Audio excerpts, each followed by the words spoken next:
আমরা মৃত্যুর মিছিলে দাঁড়িয়ে জীবনের জয়গান গাই। আমরা ধ্বংসস্তূপের উপর দাঁড়িয়ে সৃষ্টির পতাকা উড়াই।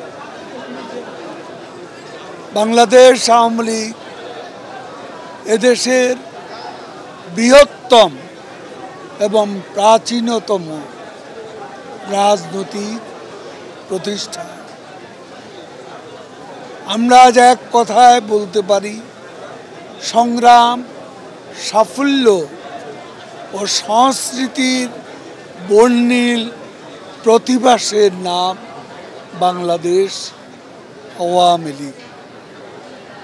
দুটি পর্বে আমাদের এই সংগ্রাম, আন্দোলন, অর্জন, উন্নয়নকে যদি আমরা ভাগ করি, একটি অংশে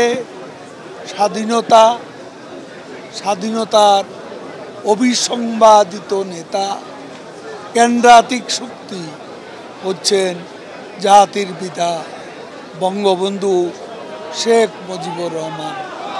পলাশীতে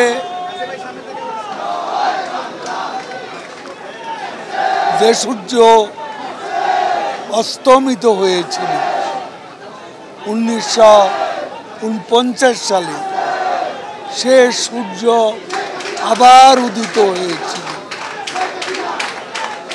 হয়েছিল স্বাধীন বাংলাদেশ প্রতিষ্ঠার স্বপ্ন, অঙ্গীকার ও শপথকে সামনে রেখে।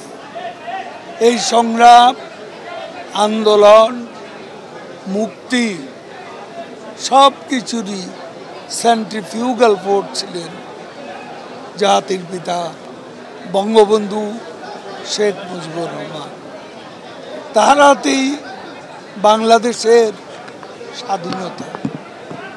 এরপর ৭১-এর ৭ই মার্চ তিনি যা বলেছিলেন, এবারের সংগ্রাম আমাদের মুক্তির সংগ্রাম, এবারের সংগ্রাম স্বাধীনতার সংগ্রাম। স্বাধীনতা বিজয়ী আমরা হয়েছি, কিন্তু আমাদের মুক্তির স্বপ্ন তখনও বাস্তবায়িত, এবং বঙ্গবন্ধু হত্যার মধ্য দিয়ে এই মুক্তির যে সংগ্রাম, সেই সংগ্রাম ব্যাহত হয়েছে।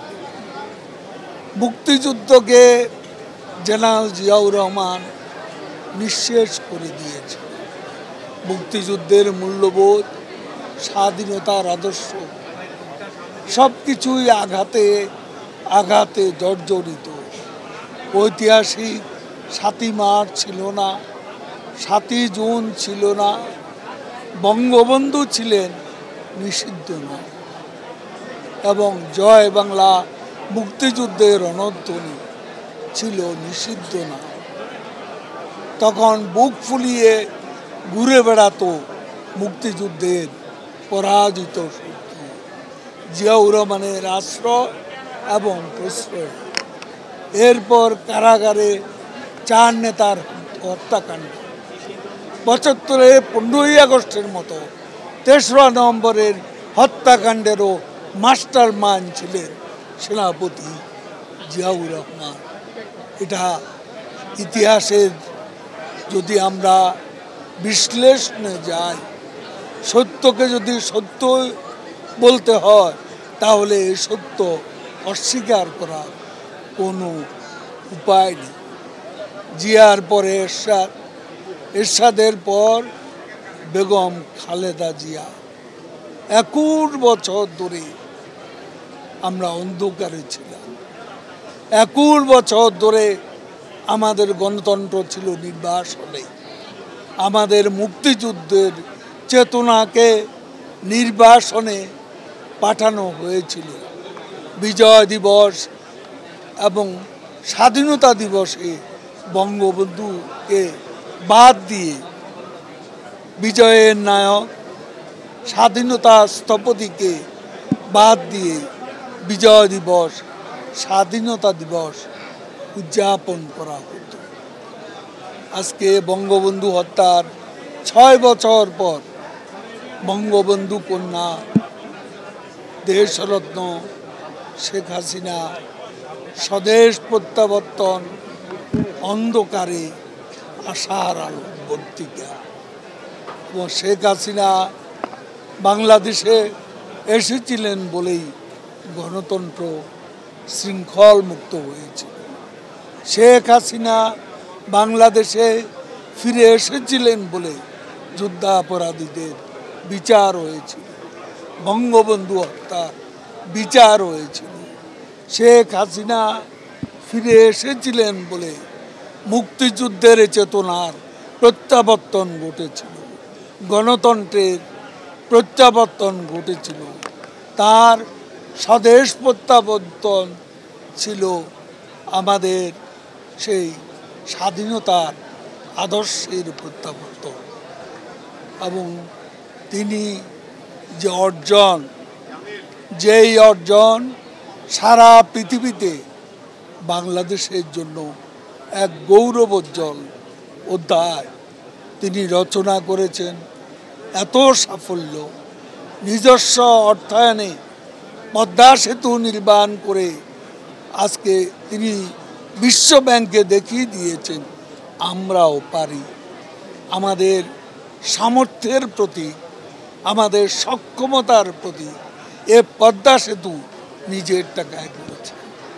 ঢাকা আজকে মেট্রো রেল, এলিভেটেড এক্সপ্রেসওয়ে, আজকে পায়রা সমুদ্র বন্দর, মাতারবাড়ি গভীর সমুদ্র বন্দর, আজকে স্যাটেলাইটে, আজকে মহাকাশে বাংলাদেশে স্যাটেলাইট, 68 বছরের সীমান্ত সমস্যার বাস্তবায়ন, ছিটমহল সমস্যার সমাধান, এইসব অর্জন বঙ্গবন্ধু কন্যা। আমাদের অর্জনের কথা আমরা বলবো না, তা আপনার গাল লাগে।